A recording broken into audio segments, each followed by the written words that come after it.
ვიზო მიმოსვლის საკითხი გამოიყენება როგორც ინსტრუმენტი ქართული საზოგადოების დასჯისთვის. ქვეყნის პირველი დიპლომატი ბრიუსელის მუქარას სხვაგვარად ვერ ხსნის. მაშინ როცა საქართველოსთვის უვიზო მიმოსვლის შეჩერების არანაირი საფუძველი არ არსებობს, მაკამ ბოჭორიშვილის თქმით საქმე პოლიტიკურ შანტაჟთან გვაქვს. უვიზო მიმოსვლა ევროკავშირთან იქცა მეორე სამიზნედ და სამიზნედ იმისათვის, რომ გამოყენებულ იქნას ინსტრუმენტად ქართულ საზოგადოებაზე ზეწოლისთვის. ჩვენ ერთი ვნახეთ, თუ როგორ იქნა გამოყენებული კანდიდატის სტატუსის საკითხი როგორც ინსტრუმენტი პოლიტიკური ბრძოლისთვის. ფაქტიურად ეს არის მუქარა დამუქრება ქართული საზოგადოებისადმი. ერთი რამ არის ცხადი, ამის არანაირი საფუძველი დღეს არ არსებობს, რომ უვიზო მიმოსვლას რაიმე კითხვის ნიშანი დაესვა.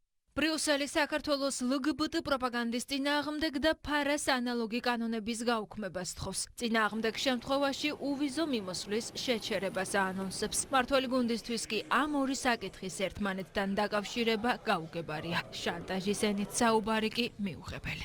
გაუგებარია, როდესაც ერიდაბერი თანხმდება, რომ ეს არის სასარგებლო საქართველოსთვის, როდესაც თავად ევროკავშირს არ აქვს ერთიანი რაღაც კანონმდებლობა, რომელიც ამ საკითხს არეგულირებს და განსხვავებული მიდგომები აქვს სახელმწიფოებს, რატომ ხდება, რატომ ჩნდება ეს თემები ამ ვიზა ლიბერალიზაციის საკითხში. სწორედ ამიტომ გვიჩნდება ჩვენ ეჭვი, რომ ეს არის ჩვეულებრივი პოლიტიკური შანტაჟის საკითხი. არ არსებობს კავშირი ვიზა ლიბერალიზაციის შეჩერებასა და იმ კანონების გაუქმებას შორის, რომელსაც ევრობიუროკრატები გთხოვენ.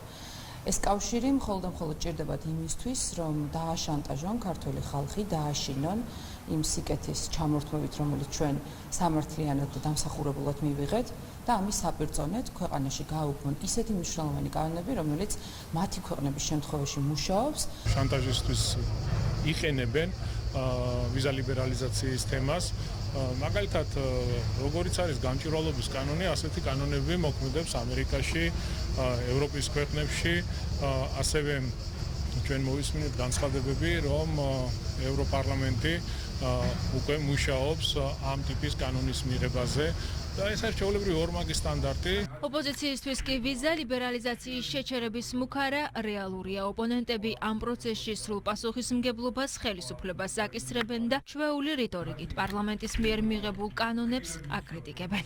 თუ სანქციების დაწესება, სანქციები უნდა დაწესდეს ამ მოღალატე ბიძინა ივანიშვილზე და მის მოღალატეთ და კრიმინალთა ბანდის წევრებზე, მათი ოჯახის წევრებზე და არა რიგით ქართველებზე. ხალი ხალია, კაცი კაცია და საქართველოში არანაირი ერთსქესიანი ქორწინება არ არის, არ უნდა იყოს და არ იქნება. ვაჭრობს უფროსურად ოცნებამ საკუთარი ქვეყნით და ევროკავშირს ევაჭრება და ეუბნება, რომ მე ფინანსური სანქციები არ შემახო და თუ გინდა საქართველო დასაჯე. ჯერ ეგერთი ოჯახი რო ქალისა და მამაკაცის სამართლებრივი კავშირის კონსტიტუციაში წერია ისედაც, მაგრამ ეთყობა ნუ ეს დაავიწყდა, თვითონ ჩაწერეს ეთყობა დაავიწყდა. LGBT პროპაგანდის არასერიოზულად და ირონიულად განხილვა ქართული ოცნებისთვის მიუღებელია. მმართველი გუნდის ლიდერები ოპონენტებს ეროვნულ ინტერესებზე მიუთითებენ. რამდენიმე დღეა პროპაგანდისტული მედია არგვევს, გთხოვს თუ არა ბრიუსელი კაცების ძალა დათხოვებას და ყოველ წელს 100 ნარჩევი გოგობიჭის მიგვრას. ამ ვითომ და გარკვევის მიზანის სინამდვილეში მათი პროპაგანდით ნაკარნახევი აუდიტორიისთვის ემოციური შოკის ღიური რაციონის მიცემაა. სერიოზული საკითხის არამოტივირებულ ღლიცინში გადატანა ხომ ნაცადი პროპაგანდისტული ხერხია, რათა მთავარი საკითხი ყურადღების მიღმა დარჩეს. მთავარი კი ისაა, რომ ბრიუსელმა რატომღაც რეფერენდუმად გამოცხადებულ საპარლამენტო არჩევნებში ქართული ხალხის მიერ ხმამიცემული და საქართველოს მართლმადიდებელ ეკლესიასთან ერთად ყველა ტრადიციული რელიგიის მიერ მხარდაჭერილი კანონის სრული გაუქმება მოითხოვა. იმ კანონისა, რომელზეც სრული ამ სიტყვის მნიშვნელობით ერიც და ბერიც შეთანხმებულია და რომელსაც უვიზო მიმოსვლასთან წესით არანაირი კავშირი არ აქვს.